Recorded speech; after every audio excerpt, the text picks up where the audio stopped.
बच्चों, आज हम व्याकरण में हिंदी व्याकरण में पाठ 9 सर्वनाम पढ़ेंगे। तो देखो, एक छोटी सी मैं आपको कहानी सुनाती हूँ, उसमें आप सर्वनाम शब्दों को पहचानते हो कि नहीं, ये देखते हैं। अब देखिए, सर्वनाम, इसका नाम ही होता है कि सभी का नाम। सर्वनाम अर्थात सभी का नाम। तो सभी का नाम जिसमें आ जाए वो सर्वनाम होते हैं। अब मैं आपको छोटी सी कहानी सुनाती हूँ। देखिए, अनुच्छेद एक छोटा सा कि गौरा वास्तव में बहुत प्यारी थी। कुछ ही दिनों में वह सबसे इतनी हिल मिल गई कि अन्य पशु पक्षी अपनी लघुता और उसकी विशालता का अंतर भूल गए। कुत्ते बिल्ली उसके पेट के नीचे और पैरों के बीच में खेलने लगे।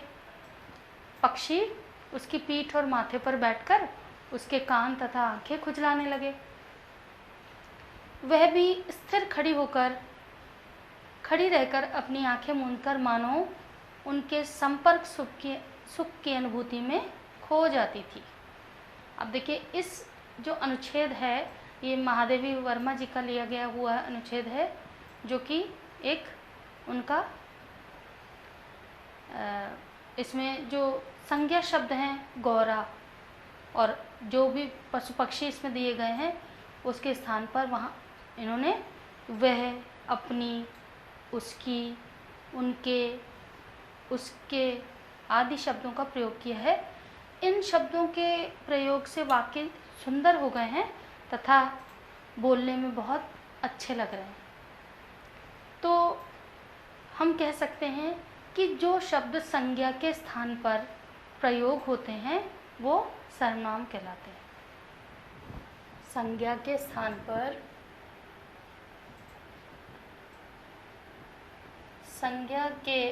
पर प्रयोग होने वाले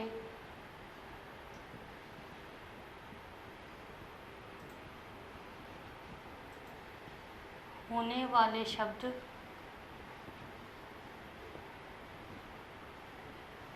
संज्ञा के स्थान पर प्रयोग होने वाले शब्द सर्वनाम कहलाते हैं।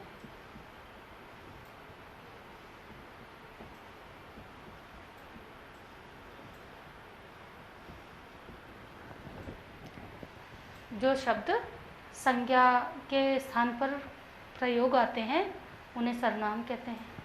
अब जैसे देखिए कि रीमा खेल रही।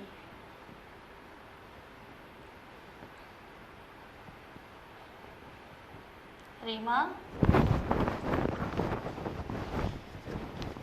खेलकर पढ़ेगी।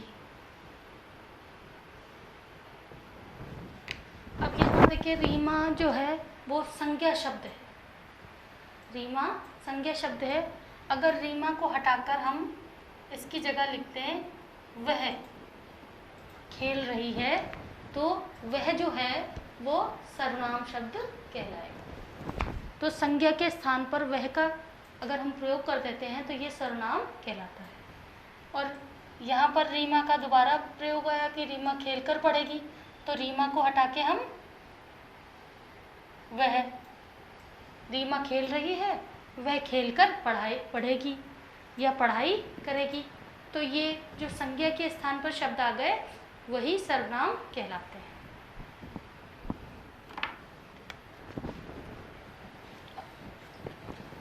संज्ञा के स्थान पर प्रयोग होने वाले शब्द सर्वनाम कहलाते हैं। अब सर्वनाम के भेद, सर्वनाम के भेद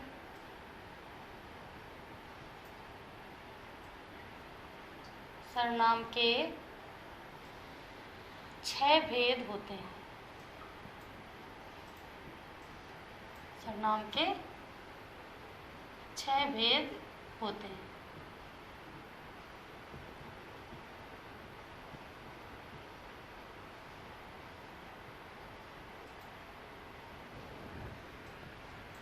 सर्वनाम के 6 भेद होते हैं। सबसे पहला है पुरुषवाचक सर्वनाम। पुरुषवाचक सर्वनाम।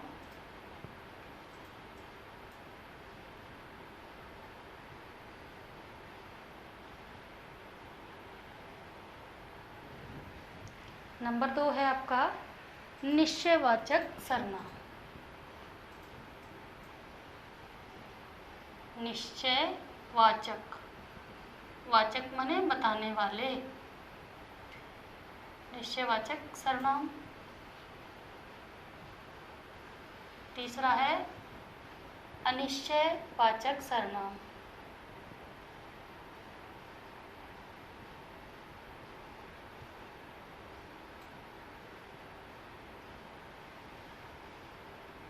निश्चयवाचक और चौथा है अनिश्चयवाचक सर्वनाम। चौथा है आपका संबंधवाचक सर्वनाम। संबंधवाचक सर्वनाम।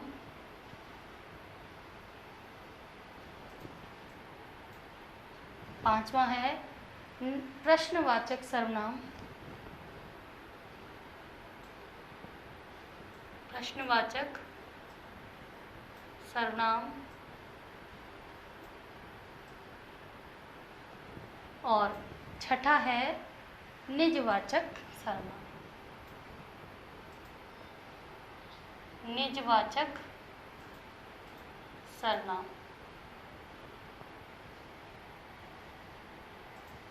अब देखिए, जो शब्द संज्ञा के स्थान पर प्रयोग होते हैं उन्हें सर्वनाम कहते हैं। सर्वनाम के 6 भेद हैं। सबसे पहला पुरुषवाचक सर्वनाम, दूसरा निश्चयवाचक सर्वनाम, अनिश्चयवाचक सर्वनाम, चौथा संबंधवाचक सर्वनाम, प्रश्नवाचक सर्वनाम और निजवाचक सर्वनाम। अब देखिए, पुरुषवाचक जो सर्वनाम है उसके 3 भेद होते हैं। जो पहला है पुरुषवाचक सर्वनाम, पुरुषवाचक सर्वनाम, उसके 3 भेद होते हैं।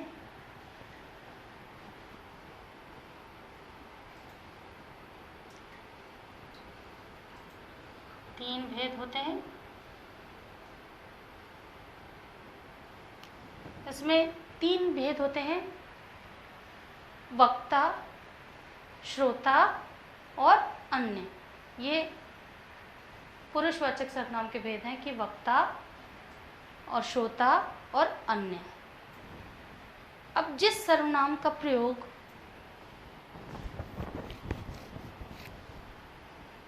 जिस सर्वनाम का प्रयोग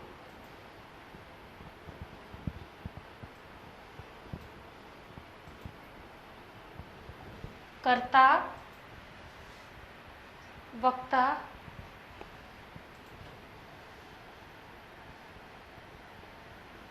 कहने वाला,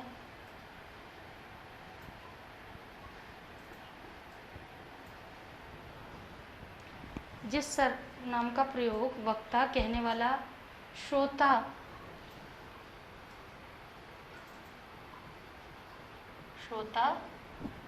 सुनने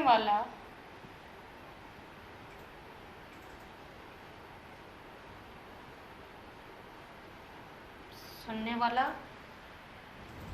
या जिसके विषय में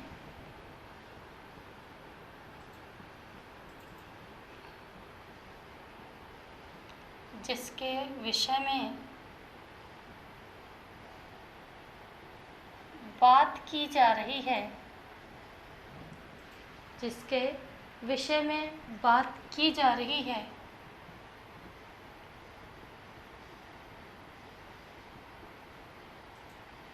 किया जाता है,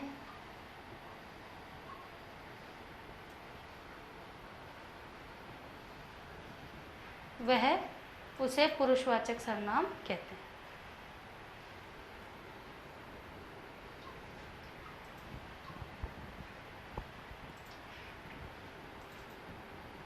उसे पुरुषवाचक सर्वनाम कहते हैं।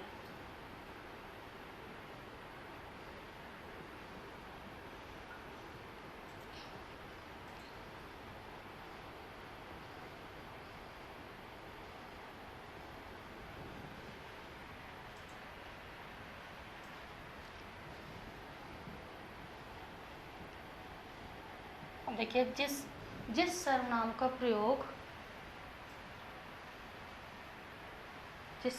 प्रयोग वक्ता, कहने वाला, श्रोता, सुनने वाले या जिसके विषय में बात की जा रही है के लिए किया जाता है, उसे पुरुषवाचक सर्वनाम कहते हैं।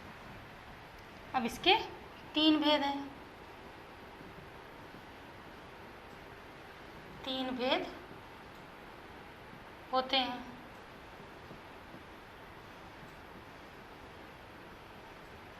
अब 3 भेद होते हैं इसके। पहला, उत्तम पुरुष।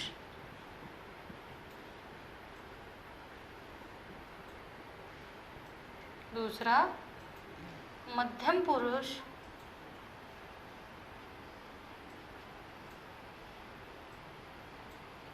और तीसरा, अन्य पुरुष।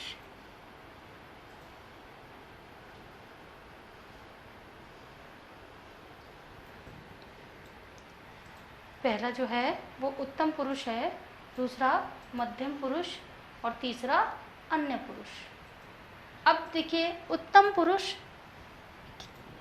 क्या है? जिसके विषय में किसी बात को कहने वाला,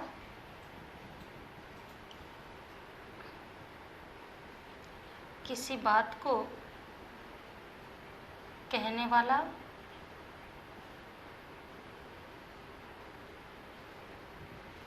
किसी बात को कहने वाला या बोलने वाला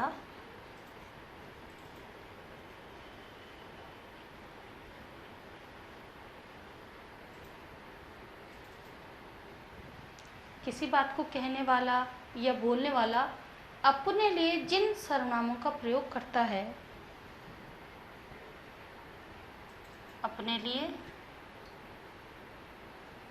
जिन सर्वनामों का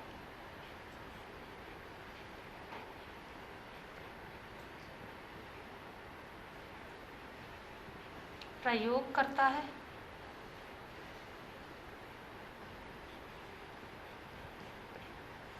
उसे उत्तम पुरुष कहते हैं।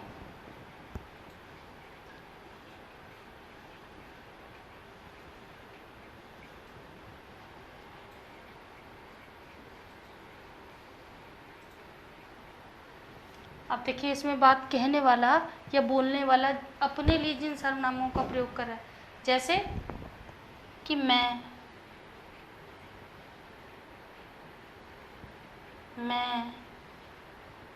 हम। अब जैसे मैं रुड़की जा रहा हूँ या हम सब खेलते हैं, तो मैं और हम अपने लिए ही हम बात कर रहे हैं। जो कोई भी बात कर रहा है वो अपने लिए कर रहा है, इसीलिए इसे उत्तम पुरुषवाचक सर्वनाम कहेंगे।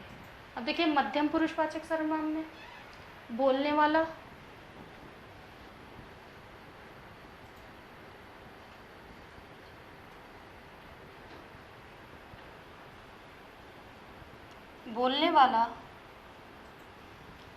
सुनने वाले के लिए, बोलने वाला यानी वक्ता, सुनने वाले के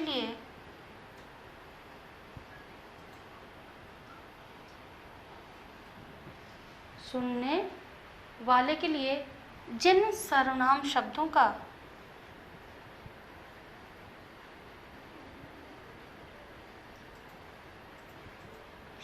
का प्रयोग करता है,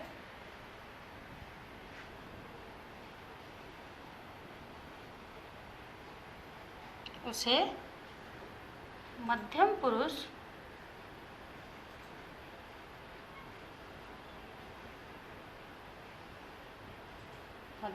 कहते हैं। जैसे वह, जैसे तुम क्या कर रहे हो,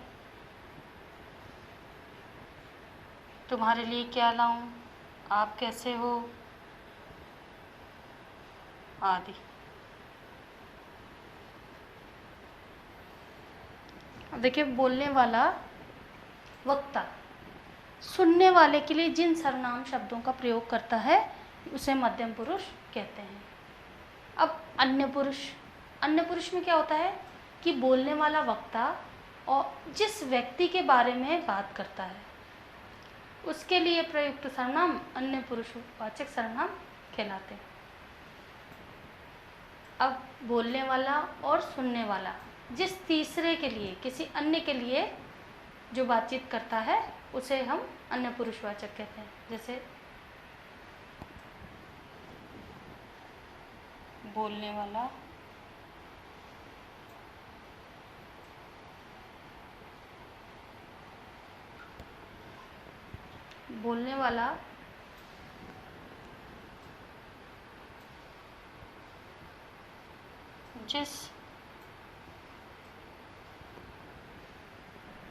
जिस व्यक्ति के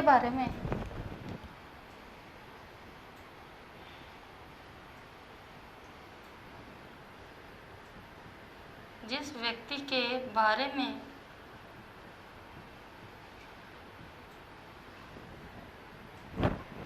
बोलने वाला जिस व्यक्ति के बारे में बात करता है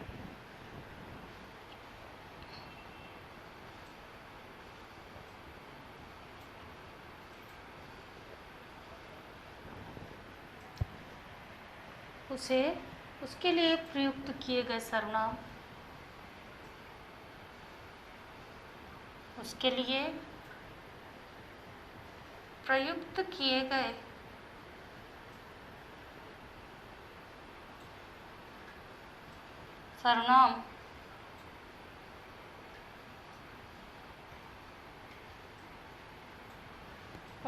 प्रयुक्त किए गए सर्वनाम अन्य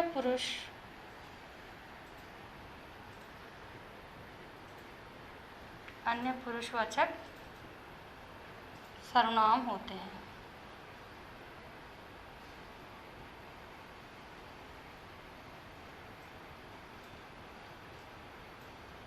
कहलाते हैं।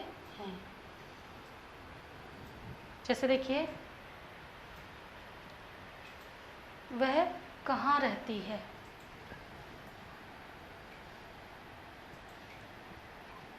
वह कहाँ रहती है।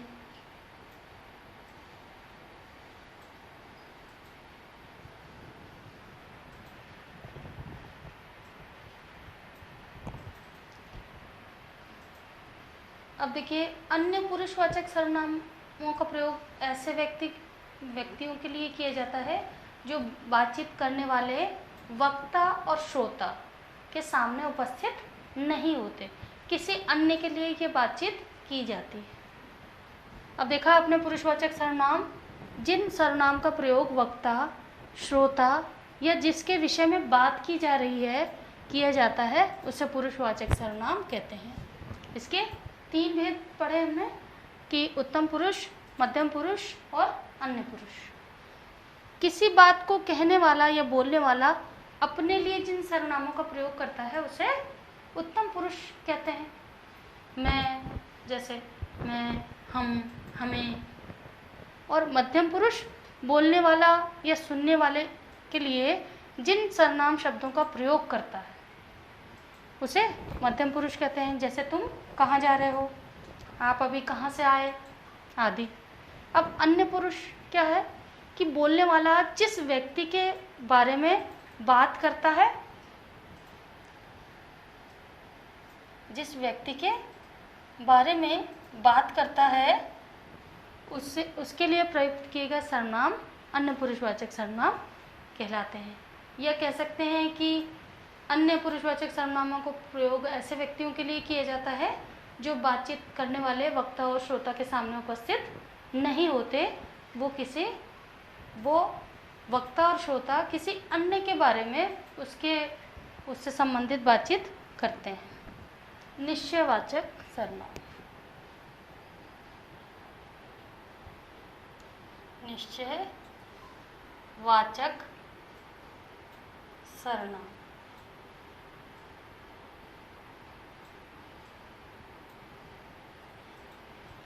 अब देखिए, निश्चयवाचक सर्वनाम जो सर्वनाम किसी निश्चित वस्तु या व्यक्ति का बोध कराते हैं उन्हें निश्चयवाचक सर्वनाम कहते हैं।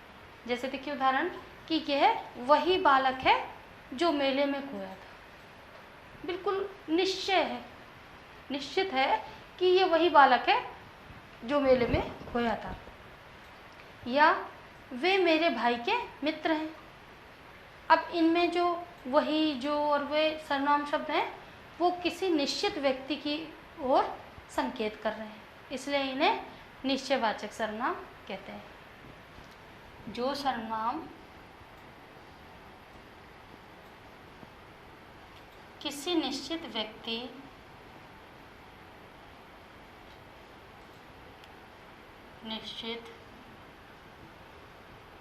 व्यक्ति या वस्तु की ओर वस्तु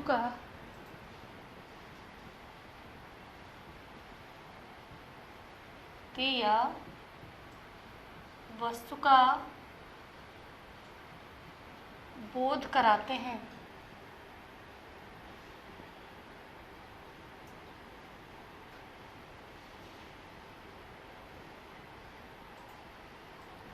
जो सर्वनाम किसी निश्चित व्यक्ति या वस्तु का बोध कराते हैं। जैसे देखिए, ये वही बालक है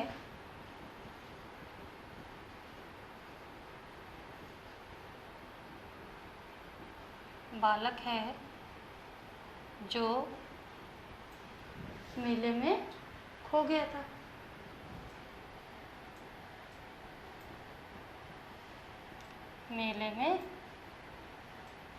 गया था।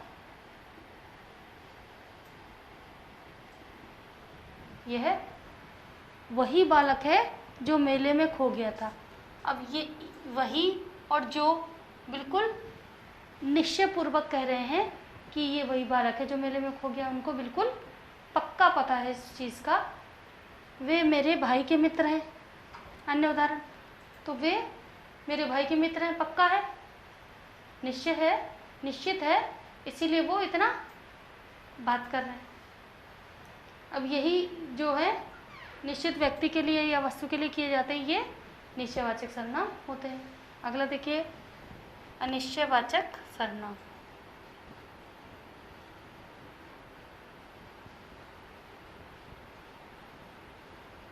अनिश्चयवाचक सर्वनाम। अभी हमने पढ़ा निश्चयवाचक सर्वनाम और तीसरा है अनिश्चयवाचक सर्वनाम। जिस सर्वनाम से किसी निश्चित व्यक्ति या वस्तु का बोध ना हो उन्हें अनिश्चयवाचक सर्वनाम कहा जाता है। कि नौकर कुछ लाया है।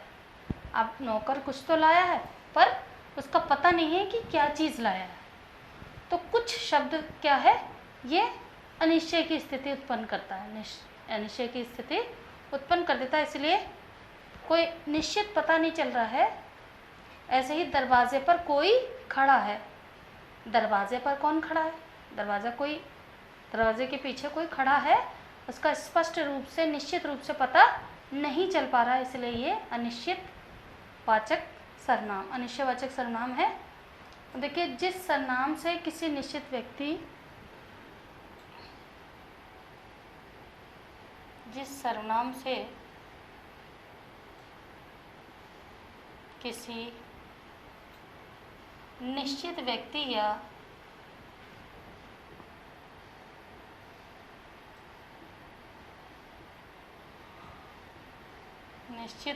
या वस्तु का बोध ना हो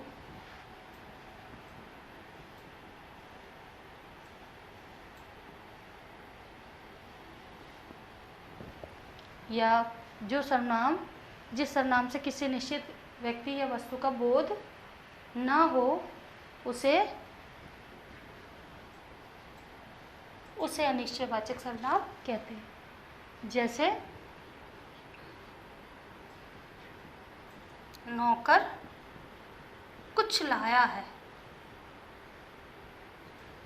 नौकर कुछ लाया है।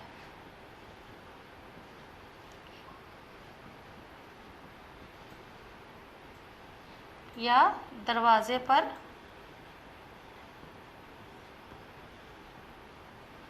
कोई खड़ा है।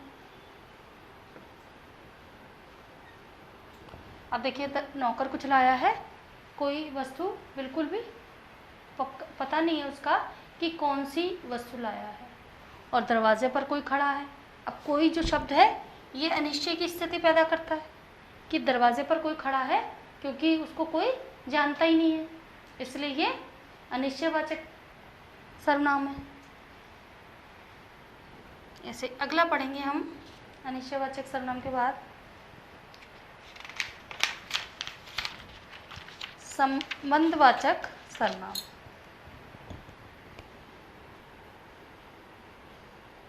संबंधवाचक सर्वनाम।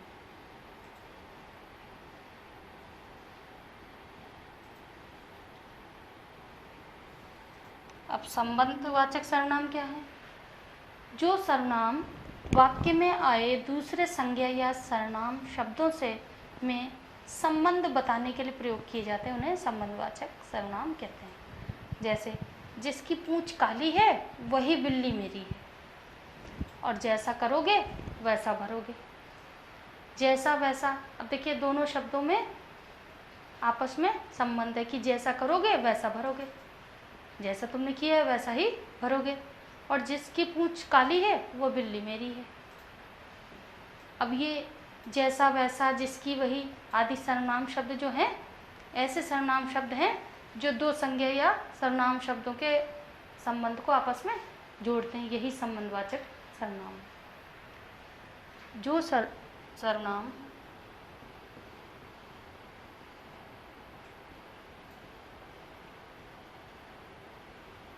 वाक्य में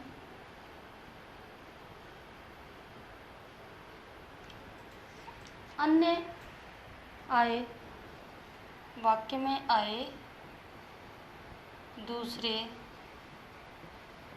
संज्ञा या सर्वनाम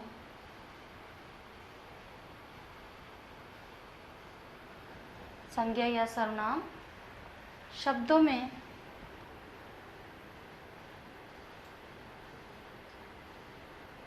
संबंध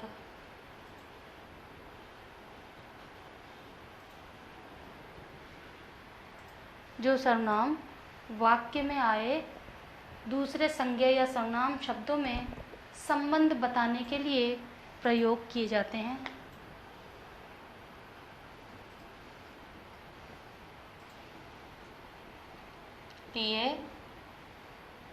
प्रयोग किए जाते हैं।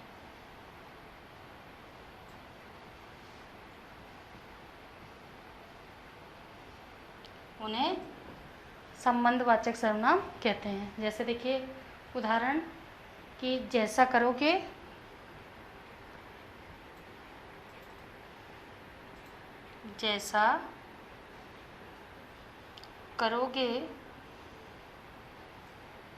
वैसा भरोगे।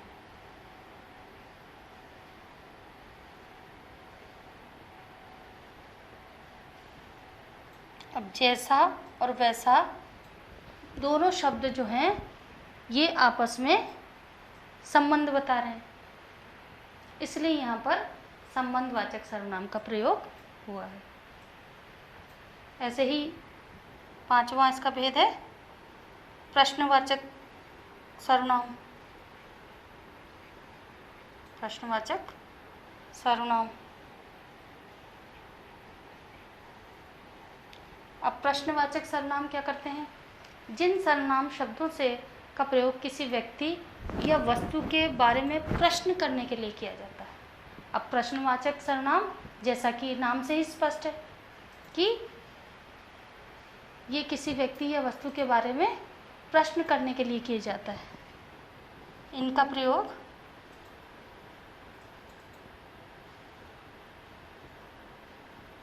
किसी व्यक्ति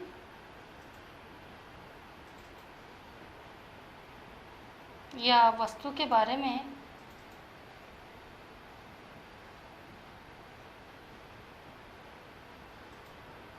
प्रश्न करने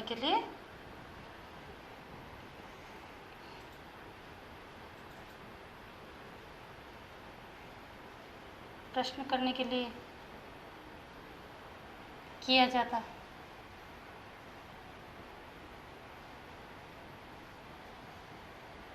जैसे देखिए, जैसे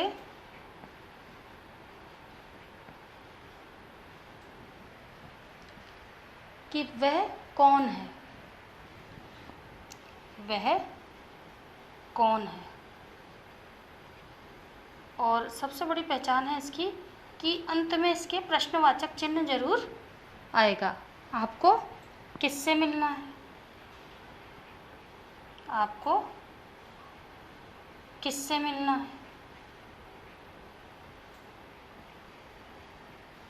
तो सबसे सरल है कि आप सबसे पहले देख लें कि प्रश्नवाचक चिन्ह लगा हुआ है कि नहीं। देखो, दोनों उदाहरण में प्रश्नवाचक चिन्ह लगा है। अब इन वाक्यों में प्रयुक्त कौन और किससे जो शब्द हैं वो क्या कर रहे हैं? प्रश्नवाचक सर्वनाम। भाई कौन, वह कौन है, किसी को पता ही नहीं है कि वह कौन है, तो ये प्रश्न है, ये प्रश्नवाचक सर्वनाम है। इनका प्रयोग किसी व्यक्ति या वस्तु के बारे में प्रश्न करने के लिए ही किया जाता है। तो प्रश्नवाचक सर्वनाम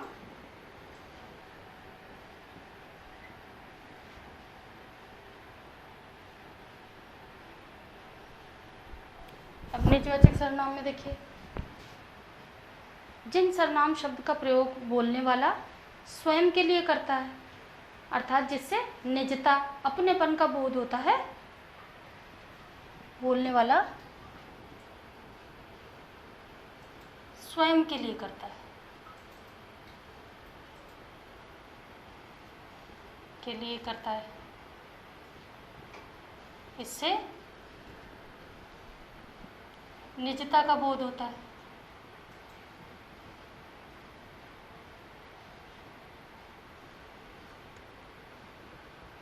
इससे निजता का बोध होता है।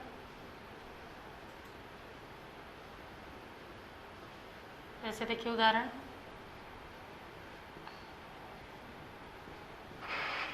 कि मैं अपना काम स्वयं करूँगा, मैं अपना काम स्वयं करूँगा।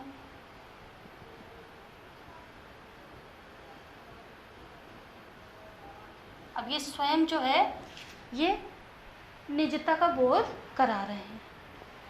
अब ये निजवाचक अर्थ में किया गया है। ऐसे ही वह खुद चला गया, वह खुद चला गया। अब खुद अपने आप ही चला गया ना, खुद ही, इसलिए यहाँ पर निजवाचक सर्वनाम का प्रयोग हुआ है, क्योंकि यहाँ पर स्वयं के लिए शब्द प्रयोग किए गए हैं, जिससे निजता का बोध होता है, अपनेपन का बोध होता है कि कार्य स्वयं कर लूँगा मैं। वह खुद चला गया, तो ये स्वयं और खुद जो शब्द हैं उनका निजवाचक अर्थ में प्रयोग किया गया है। तो बच्चों, इस पाठ में हमने सीखा कि संज्ञा के स्थान पर जो शब्द प्रयोग किए जाते हैं उन्हें सर्वनाम कहते हैं, और सर्वनाम का नाम ही है सभ्य का नाम। और ये इनके 6 भेद हमने पढ़े कि एक तो पुरुषवाचक सर्वनाम, निश्चयवाचक सर्वनाम, अनिश्चयवाचक सर्वनाम, संबंधवाचक सर्वनाम, प्रश्नवाचक सर्वनाम और निजवाचक सर्वनाम। अब देखिए, अब हम अगले वीडियो में इसका प्रश्नावली करेंगे। धन्यवाद।